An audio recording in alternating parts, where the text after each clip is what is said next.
building ay nandito po ang storage, dito po ang production sa gitna, at dito naman po yung dalawang sa ground floor po ay yung delivery at yung pangalawa po yung assembly ng mga tsinelas.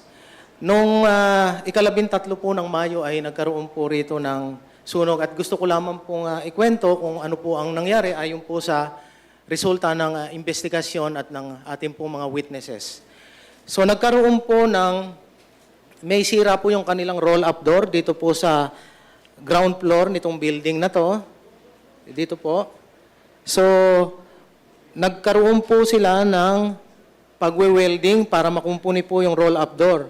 Kaya lamang po ay hindi po kumuha ng fire safety clearance yung nagsagawa po ng welding works. Ang isa pa pong hindi maganda ron ay mayroon pong naka-stocks dito na more or less na 400 sacks ng combustible or flammable na chemicals. Yung pong tinatawag nating supercell na blowing agent na ginagamit po sa paggawa ng swelas ng sapatos.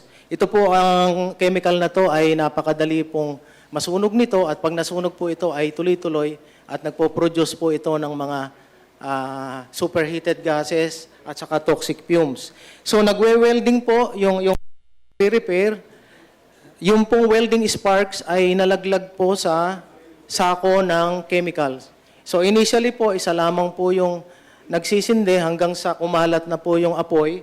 Sinubukan po nung mga nandoon na gwardiya at nung supervisor na initially buhusan ng tubig and then gumamit po sila ng fire extinguisher.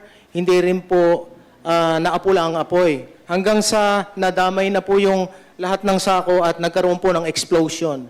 So pagkaroon po ng explosion, kaagad-agad pong nag-produce ito ng makapal na usok, superheated po na gases, toxic fumes. Kumalat po siya, pumanik po rito sa hagdan, sa taas, dahil meron po siyang canopy, naging channel pa po siya nung pagtakbo ng usok sa second floor. Unfortunately, ito pong second floor ay nakabukas ang pintuan na dapat po sana sa main exit, ito po ang main exit, dati lagi pong nakaklose yan. Dapat pong nakasara po lagi ang door ng main exit. So dito po pumasok yung usok at apoy, pumunta po rito sa loob. Meron po tayo sanang secondary exit po rito. May secondary exit po sana tayo rito na may hagdanan po mula po sa second floor.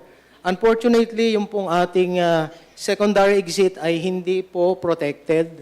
Dapat po siya ay may walls po sana upang nang sa ganon ay pag meron pong apoy, may usok ay makakadaan po yung ating mga occupants sa second floor para po makataka safely doon po sa exit sa baba. So ang nangyari po, nang kumalat na po yung ating apoy dito, mainit na usok, toxic fumes, pumanik na rin po rito sa taas, yung pong ating mga occupants dito sa taas ay initially sila rito sa bandang harapan. Subalit sinalubong po sila ng apoy nga rito sa kausok, so balik na naman po sila rito. May 4 po na naglakas loob na tumalon po rito, nakaligtas po sila. Yung pong 69, pabalik-balik po rito ayon sa ating witnesses dahil dito po mainit, dito rin po may apoy, hanggang sa nagkaroon na po rito ng entrapment. Dito na po sila binawian ng buhay. So yun po ang nangyari po noong ika-13 ng Mayo. So balikan po natin muli ang ating briefing. Ito po yung gusali ng Kentex Manufacturing. Ito po ang ating roll-up. Ito po yung andamyo niya na pinagtrabahuhan ng welder. Dito po siya tumuntong. Dito po sa banda rito sa ilalim, nandito po yung chemicals. Dito po. Nandito po yung chemicals. Ito pong blue lines po na to, ito po yung airflow, yung galing po sa labas. Fresh air, yung wind. At ito naman pong dilaw ay nagre-represent po ng blast spread. Ito po effect agad. Pag sabog po rito ng chemicals, pumunta po siya agad rito. Ito pong kotse rito ay nasunog agad. Pumasok po siya rito. Yung pong mga motorsiklo rito ay nasunog din po agad. At ito naman po ang itinulak po ng ating airflow, yung pong apoy dito, itinulak na po. Ito na po yung superheated na mga gases, toxic fumes, at saka po yung mga flames. Pumunta po siya rito, kaya nga po hindi makalabas dito yung ating mga tao, papasok rito. Meron din pong galing dito sa baba, pumasok rin po dyan. Kaya nga po hindi magamit yung hagdanan po sa second floor at umakyat pa rin po siya rito sa taas. Kung kaya nga po yung ating mga manggagawa po rito sa second floor ay wala pong masulingan, punta po sila rito, sinalubong sila ng apoy, bababa po sana sila, sinalubong rin po sila rito, hanggang sa ma-trap na po sila rito at bawian na po sila ng buhay. Dito po sa, gawing dito po natagpuan yung ating mga patay. So ito po yung ating 3D presentation. Pagpasok po natin sa loob, ay makikita po natin, ito po yung tinatawag na area. Dito rin po binababa yung mga finished products. Ito naman po yung hagdanan po sana na secondary exit po sanang pwedeng daanan ng ating mga manggagawa. Dapat po ito ay mayroong enclosure siya. At dapat din po sana, kung nasunod po yung rekomendasyon ng Bureau of Fire Protection, ay ito po kasi ay high hazard occupancy, dapat po ay mayroong sprinkler. Kung mayroon po sanang sprinkler, mapoprotektahan po sana yung ating mga manggagawa. Sila po ay makakababa po sana rito dahil malamig na po sana ito at mapapatay po sana ng sprinkler yung makakababa po sana yung ating mga workers dito po. Unfortunately, wala na nga pong sprinkler, wala pa ring enclosure, so wala po talagang tsansa na makadaan dito sa secondary exit yung ating mga manggagawa. Kung kaya nga po sila ay natrap po ron sa second floor. So ito na po yung sumunod na nag-imbestiga na po yung ating mga Bureau of Fire Protection, ang ating PNP, pinuntahan na po nila yung site. At nagkaroon po, right after the fire incident, po ng inspection, ang ating Valenzuela City Fire Station personnel at mayroon pong 23 inspected establishment sa Valenzuela na mayroon pong mga violations. Inisyuhan po sila ng notice to comply at mayroon pong isa na isinara po sapagkat fire trap po. Doon po sa loob ng isinara na yon, sa loob po ng isang pabrika na warehouse type rin po ay mayroon pong mga shanties. May mga shanties. Doon na po natutulog yung ating mga workers. Kung kaya nga po, it was a virtual fire trap, kaya po pinasara na sa tulong po ng lokal na pamahalaan. Sa pag-rekomenda po ng ating hepe ng Bureau of Fire Protection.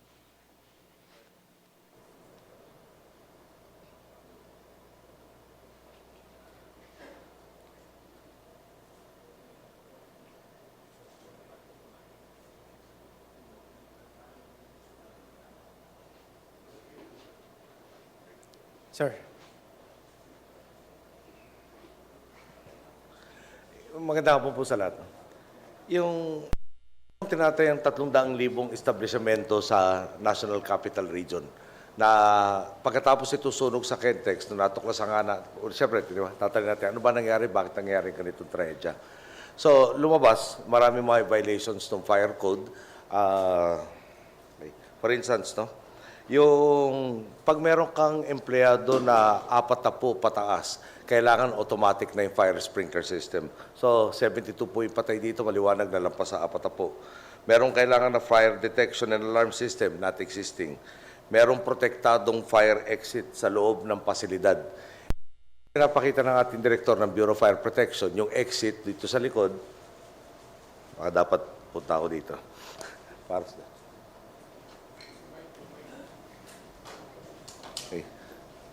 so, kung babalikan natin, no, main entrance, parang pwede itong exit, lalabas ka dito sa karsada, merong 4 na taong naipit dito sa stairwell, pero nakatalon, pero pati sila sunugan. Dahil nga yung apoy umakyat dito at umakyat dito sa likuran. Pointer. Okay. Yung likuran kasi ang next na exit eh. No? Tumakbo yung apoy at saka doon. Mataas na trap nga na channel ro dito plus yung usok. Okay, ngayon, kung makaabot sila dito at walang apoy, No? Ito yung warehouse. Yung warehouse ngayon may connection. May labasa ka dito sa likod. Pwede bang igilid natin? Hindi, ito papakita natin. Baliktad. Okay. So kung nakikita natin ito likuran na exit, okay. Kung protektado, yung sinasabi na exit dito, maski nasusunog dyan, masosupress yung, mababawasan yung init, mahinto yung apoy na pag-abot dito, may labasa ka ang dapat puntahan. So balikan ko, walang protected fire exit. Okay. Okay. So nandiyan naman sa ating screen ang ating mga violation. Okay. Ngayon, requirement bago bigyan ng business operating permit ay yung pagkakaroon ng Fire Safety Inspection Certificate. 1986, warehouse ang operations itong Kentex, naging manufacturing in 1996. No? Ngayon, para from 1996 to 2014, ang lumalabas, may isang beses sila nagkaroon in 2012 ng tinatawag available, no? Yung FSIC, yung Fire Safety Inspection Certificate. Ngayon, maliwanag na wala, sa 2015, wala yung automatic fire sprinkler, wala yung protected fire escape, medyo malabo rin yung bakit na-issuehan noong 2012 no, ng Fire Safety Inspection Certificate. Dagdag ko rin, yung Fire Safety Inspection Certificate taon-taon.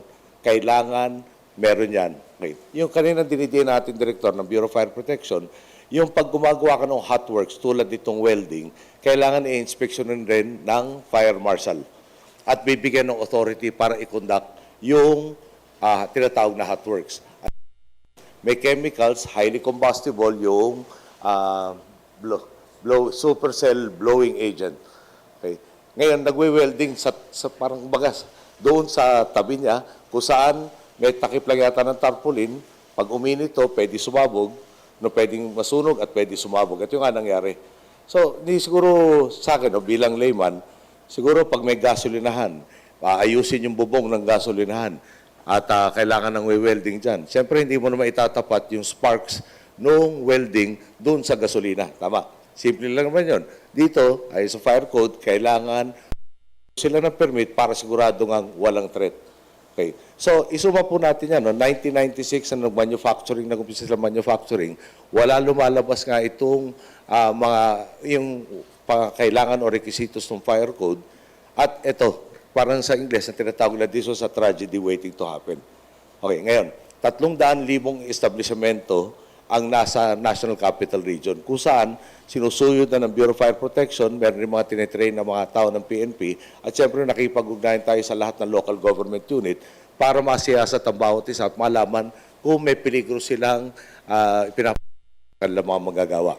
Hindi maganda yung unang resulta, kaya ako po humaharap sa inyo. Pagkatapos itong Kentex, tinignan yung mga kapaligid ng mga factory at 23 ang ininspeksyon kaagad ng Bureau of Fire Protection at ang pumasawala. 23 out of 23, no, may mga violations. Yung isa, sobrang dami ng violations, pinasara na hanggang makorek yan. Yung 22, meron mga dapat i-correct sa kanilang mga proseso. Ngayon, kailangan rin natin balansehin yung pangangailangan naman ng trabaho ng kanilang manggagawa. So, inutos po natin last week, nung ako po'y briefing tungkol sa pangyayaring ito, inspeksyonin natin lahat. Titingnan natin yung pinaka-importante mga komponeng dapat nandyan, tulad ng automatic na fire detection system at saka yung automatic sprinkler system dapat nandyan. Siguro dagdag na rin natin, siyempre, yung protected na fire exits nandyan. Okay. Pag wala itong mga to, no, may yung malamang yung mga yun sarado hanggang makorek. Pag nasarado naman sila, inatasan natin ng DOLE at DSWD na tulungan at itong mga magagawa habang inaayos yung kanilang mga pabrika na meron pang kabuhayan. Okay. Ngayon, medyo mabigat po talaga, 300,000 establishmento po sa National Capital, pero marami pa sa ibang mga lugar. Okay. Ang hinahabol natin dito, huwag maulit yung trahedya yan.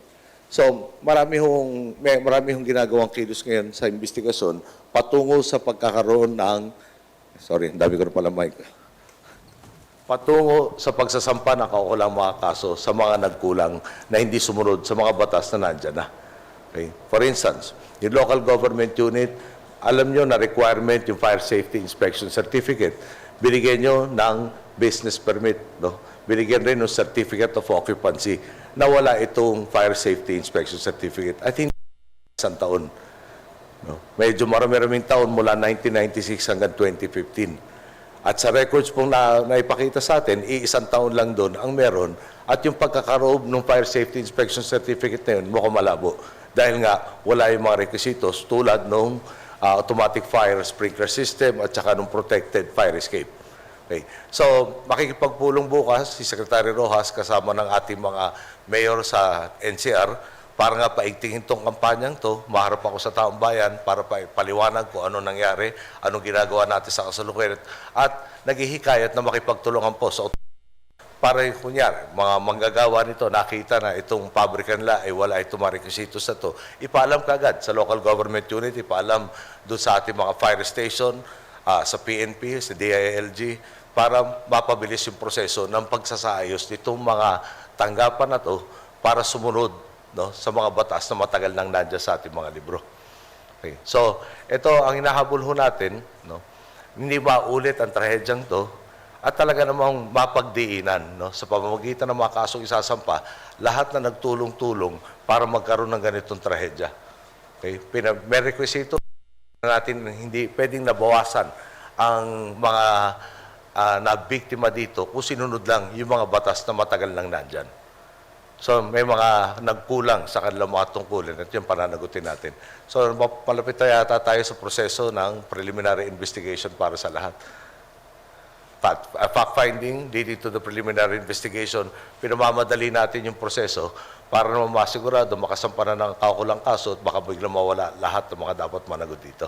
Ang dole naman po, iniimbestigahan yung mga violations of the labor code.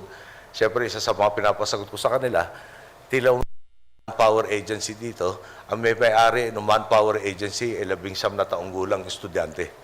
So medyo napapag-isip tayo, either napakagaling nitong batang to, na may kapital na siya sa taon na 19, na nag-aaral sa at kaya niyang patakbuhin yung kanyang manpower services. So lahat po nito, makikita natin ang resulta, tapos yung fact-finding, patungo nga sa preliminary investigation, patungo nga ng pagsasampa ng mga kaso.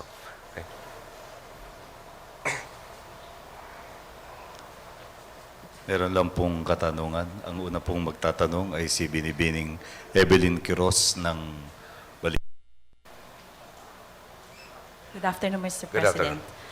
Earlier, sabi niyo po ang stage natin is fact-finding pa lang po. So, at this stage, hindi pa po natin alam kung sino yung mga persons who will be civilly and criminally liable dito po sa incidenting ito. Nagiging technical ako na fact-finding, pero marami ng facts na na-unearth and the facts itself. For instance, kailangan sa fire code, meron ka automatic fire sprinkler system for an establishment with 40 employees and above. This does not have. The Bureau of Fire correctly stated that there was a violation of the fire code, could not issue a fire safety inspection certificate. People in the Valenzuela city government who gave them a permit and the certificate of occupancy. That is an established fact. Opo. Therefore, the next step will be a preliminary investigation, which is a necessary process under our system of laws leading to charges. Sir, Marami-rami ng tinutukoy. Pero I will leave it up to the lawyers under the DOJ and our prosecutorial services to be able to say specifically who will be charged and when. yes, sir. So parang lumalabas po yung local government po nag-issue without the fire safety clearance. So on the part of the Bureau of Fire, wala ho ba silang liability na pinabaya? Kasi meron din silang trabaho.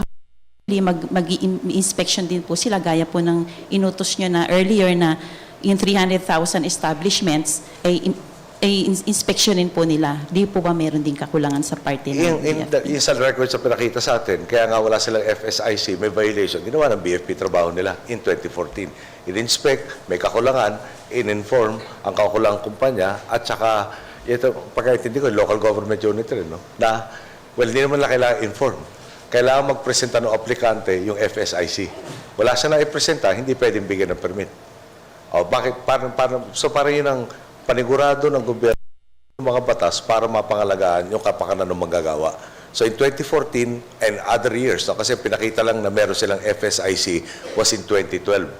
At ngayon, humaharap na rin sa investigasyon yung nag-issue noong 2012 na FSIC dahil sa 2015, wala nga yung requirements Clear ba yun? Pwede ko ulitin Yes, sir. 2015, tinignan. Meron bang protected fire exit? Wala. Kung wala noong 2015, chances are noong 2012, wala rin. pero inisyuhan ng certificate nun. So pinapapaliwanag yun. Nung inimbestigahan ng Bureau of Fire ito kanilang mga tauhan, ang sagot sa kanila, kukonsultuhin nila yung mga abogado. Which is the right. Sir, last question po. Bali, sabi niyo earlier, you ordered the inspection of 300,000 establishments. Meron po ba kayong mekanismo para kasi po ito mag-i-inspection naman, di ho ba nagkakaroon palagi ng tsansa sa parte. Hindi naman tayo nag-aakusa, kundi para maiwasan po na magkaroon na mauli ng mga padrino, ng lakaran, pakiusap, para ho maiwasan na yung talagang makapag-issue sila. Sana po ma-issue ito base sa mga regular legal requirements, saka yung mga plano at saka iba pa pong dokumento na Simple ako lang yung dapat sagot isubmit. doon sa tanong mo. Dito kakasuhan natin at the end, lumabag ng batas eh. Yung mga magpapalusot, madadaan sa pakiusap, kasama sila doon sa may kasalanan, no? Lalo na pag nagkaroon ng trahedya. So it's against self-interest na ilalagay mo sarili mo na pagkainit-init ang tutok dito, gagawa ka ng sitwasyon na araw-araw nagdadasal ka na sana hindi magkaroon ng trahedya kung saan malalabas yung pinalusot mo. No? So, on top of that, syempre, meron ng flow chart, pwede ipakita si Secretary Rojas, exactly ano ba yung prioritization. We only have about 600 trained inspectors under the BFP currently. We are coming up with a training scheme whereby there will be more inspectors, probably as trained, no? But at least we'll be able to detect the gross needs. So for instance, meron bang automatic fire sprinkler? Hindi ka naman kailangan siguro mag-aaral ng katakot-takot na kurso para makita kung nandyan o wala. Meron bang protected fire exit? No, hindi mo rin, again, kailangan dumaan ako ng degree para malaman ko wala. At pag wala yun, doon lalalim yung pag-i-inspeksyon. So at the end of the day, no, meron ditong, siguro isa sa potential na kaso dito, no, hindi mo ginawa yung trabaho mo. No? Dapat maliwanag, nandyan, wala eh. Nung wala dyan, sinabi mo meron. May falsification na rin yun. Magpapatong-patong ang kaso. At the end of the day, para makontrol natin itong mga taong tiwali, no, sampahan na kakulang kaso at mapakulong. Yun ang pakay natin dito. Na, ulit 1996 to, no, paano nakalusot from 1996 to 2015? Medyo marami, masyado mahabang taon yun. Iko-correct rin natin yung mga proseso. Baka dapat may check on the checkers. No? Pero at the end of the day, no, umpisahan muna natin na ma-certify o recertify itong 300,000 na establishmento. Ngayon, hindi ganun kadali yung proseso. Meron lang computerized database dito sa mga factories na to ay at saka Valenzuela. Kaya nga kailangan pulungin ni Secretary Rojas para ma-compile lahat itong mga data para talaga masuyod natin lahat ng establishmento. Kaya nakikiusap rin ako sa taong bayan, yung mga pumapasok sa mga tanggapan ito, na sana ito may natutunan tayong lahat pare-pareho, tingnan nyo kung meron bang ganyan sa inyong establishmento. Meron bang fire brigade? Meron bang fire drills na kinundak? No? Para paghandaan natin, sana wag mangyari ulit ito. No? Pero maiibsan natin yung trahedya kung pagdadamayan natin lahat sabay-sabay. Mapapabilis natin yung proseso sa pagsasayos ng sitwasyon. Thank you very much, sir. Thank you. Okay, may iba pa bang katanungan? Celerina? Good afternoon, sir. Sir, clarification lang regarding this 300,000 establishments. So far, how many were inspected, and you have ordered the DOLE to come up with measures on how to help these workers who would be affected? If ever, how many workers are we talking about? Kung ilan yung maapektuhan kung sakali? Well, yun ang point, no? From the get-go, alam natin na napakaraming establishmento. Sabihin mo na, tig sa 10 katao lang yung 300,000, di nasa 3 million na tayo. Madugo yun. So, paano ba natin babalansehin yung karapatan ng manggagawa na magtrabaho sa isang maliwalas at saka safe na work environment at yung karapatan naman lang hindi mawala ng trabaho. So, pipilitin natin na mag-minimize ng disruption. Pero pag talaga naman glaring na fire trap na talagang konti sunog lang, pwede maging matinding trahedya, obligado naman tayo protektahan, no? Yung mga manggagawa. Kaya kailangan hinto. May numbers na ba tayo? How many have been inspected? Yung initial investigation kasi after Kentex, no? Sabi ko na sa kanila, pwede bang balikan nyo lahat ng mga na-issue ng mga inspection at siguraduhin na tama, yung parang sumusunod patakaran at saka mga batas. At lumabas ka, yung unang 23 na karlatig nitong Kentex, 23 ang bumagsak. So dahil doon, biglang inisip natin, i-review na natin yung 300,000. So again, pwede paliwanag ni Secretary Rojas kung paano yung flow chart, no? kung paano natin susuyurin yung 300,000 na to. Pero magpa-first priority siguro, number one, yung mga clusters, no? At yung pinakamaraming empleyado. At saka yung parang titignan nga, records. Kailan ba nagkaroon ng inspection to o nakapasa ng fire safety inspection? Ngayon, number of workers, I don't know if Dolly is ready already for workers. Ulitin ko lang, yung database is not complete. There are only 2 in the NCR who have a complete database, which is, again, Quezon City and Valenzuela. The rest, no, malamang papel, folder, na bubusiin natin isa-isa yan. Sir, what kind of assistance will the government be giving to these employees who will be affected because of this inspection? Well, a whole range, no? Siguro immediate muna dito in daily subsistence, no? But at the end of the day, kung kailangan ng retraining to get to other jobs, pwede rin natin pasukin yan to the help of TESDA, amongst others. No? Ngayon, kung pwede naman na sadali-sadali ang disruption no factory, baka pwedeng walang fire brigade, so madali i-train yung fire brigade, walang fire drill, o di pwede natin pagpatuloy habang nag-go-on-go yung organization ng fire brigade at saka ng fire drills. Pero kung structurally, no, wala talagang fire exit na maasahan, paano natin papatuloy yun? Kung wala talaga automatic na fire sprinkler system, paano natin sabihin pwede kayo magpatuloy sa inyong hanap buhay? No? So ulitin ko lang, no? Tingnan nyo ito, parang in a sense worst case scenario. May flammable material ka, magwe-welding ka, tapat ng flammable material na pag napainit ka, highly combustible at saka may tendency mag-explode. No? At yan, parang nandiyan, sinunod lang sana yung batas, pwedeng na-mitigate itong tragedy to. Pero ang dami nagpalusot, dami nag-shortcut eh. Meron tayo 72 patay ngayon. Sana hindi sila patay. Ngayon, nakita na natin, parang ginising na tayo lahat na medyo yung bawat kumpuni ng gobyerno, tila hindi ginagawa yung dapat. No? O may mga kumpuni na hindi ginagawa yung dapat. Eh, kailangan natin ilabas yung latigot, sabihin, oy, meron kayo obligasyon. At kung pinagpabaya kayo sa obligasyon nyo, may kakulang parusa. Sir, last on my end. Do we have any timeline as to when we could finish all of these inspections? And how about those in areas outside Metro Manila? Do you have any directives to ensure na similar incident won't happen? Well, ulit yung pag binusisi mo buong lahat requisitos ng fire code, baka naman, gano'ng katagal, Director Barayuga, to inspect, yung very thorough inspection, 2 days? Ang target po natin ngayon, sir, ay 2 establishment lamang sa isang araw sa Bawat bawat team. inspection. Sa bawat team, sir. Na 2-man team. Yes, sir. Pero baka babawasan nyo kailangan inspeksyonin nila para doon sa pinaka-importante, para mapabilis ka yung pagsiyasat sa lahat itong mga firm ito. Ngayon, siguro bigyan mo ako ng 2, pwede na kita bigyan ng progress report. Okay. Sir, thank you. Thank you. Okay, Alden Monson ng Business World. Yun. Ay, may katabi ka, Mike. Okay. Yes, good afternoon, Mr. President. Secretary Coloma previously mentioned, sir, that you met and directed several government agencies, sir, to revisit current laws on occupational safety and health hazards, sir.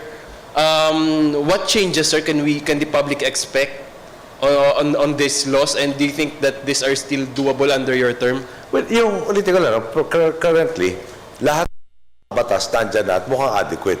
Ang problema lang yung enforcement. So, ang tutok natin ngayon yung enforcement muna. No, nandyan na ang BFP has to conduct the fire safety inspection. The fire safety inspection, if you pass, will result in the issuance of a certificate, which is a prerequisite to operate your business. Okay. So they did the inspection, the establishment failed, the LGU issued the business permit. That is execution. That we still can correct. And we will correct, no, by the usual carrot and stick approach. The stick is, you violated the law, you will be penalized.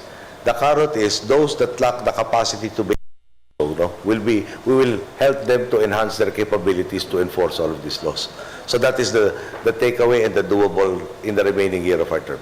Okay, sir. Sir, follow-up question lang, sir. Sir, but how do you juggle, sir, yung pagbibigay, sir, ng yung tighter regulations, sir, pati yung controlling the actual businesses, sir? Do you expect resistance from the private sectors, from the employers group, sir, na pag nag-tighten tayo, sir, ng rules, is magkakaroon ng ganong resistance? Pero gagawa ng some resistance. They don't want to be how should we say? They don't want to be disrupted. But at the end of the day, this is the law. And the grants them an exemption from adhering to this law. And all of these safeguards, especially as far as the workers are concerned. Okay. So, ulitin lang natin ito, no? Think of any business who will say, hindi namin kailangan ng fire exit. Hindi namin kailangan ng fire drill. Hindi namin kailangan lahat ito. No? I don't think any firm will say something to that effect. But at the same time, this encapsulates a lot of the problems currently. And it helps us to focus on what to do with everybody else. Ngayon, kung meron man tayong fault dito, sa gobyerno tinatawag na presumption of regularity. We assume and we presume that all of the entities that were tasked by various laws to carry out their functions were carrying out their functions in the absence of information that said the otherwise.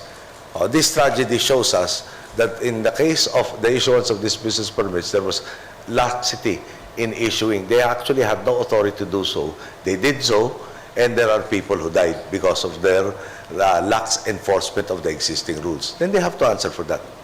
Okay, sir. Sir, final question on my part, sir.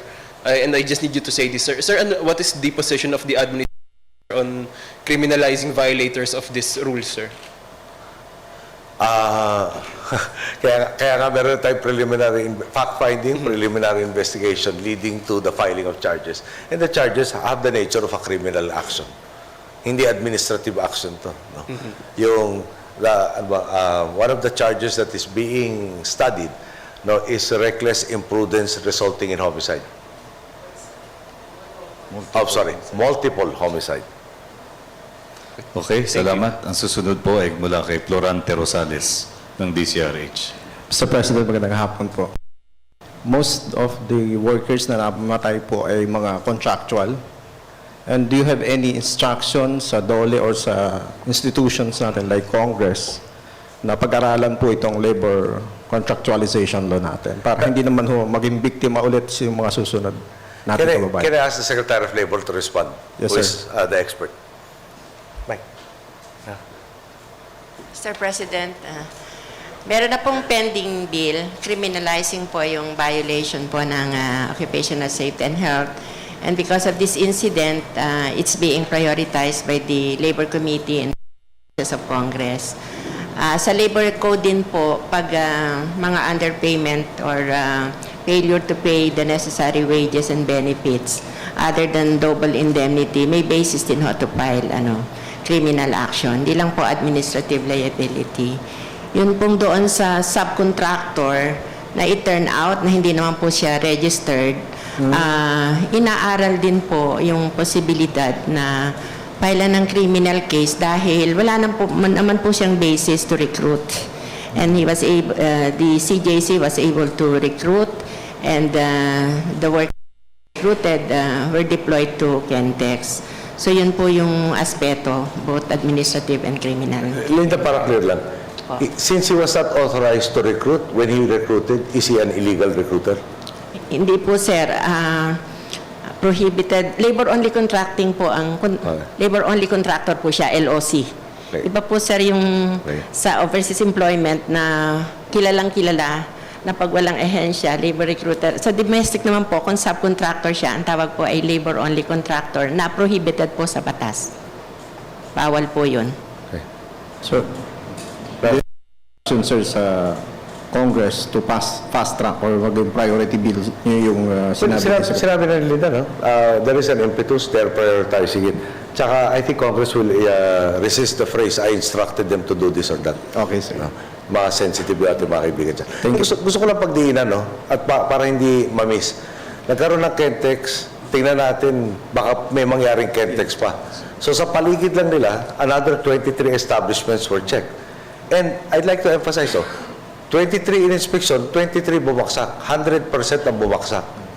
No? Kaya talagang yung impetus na paspasan natin at lahat ito para siguraduhin natin mabawasan o mabawasan yung pag-aanib sa ating mga gagawin. Napaka-importante. Yun ang priority ko.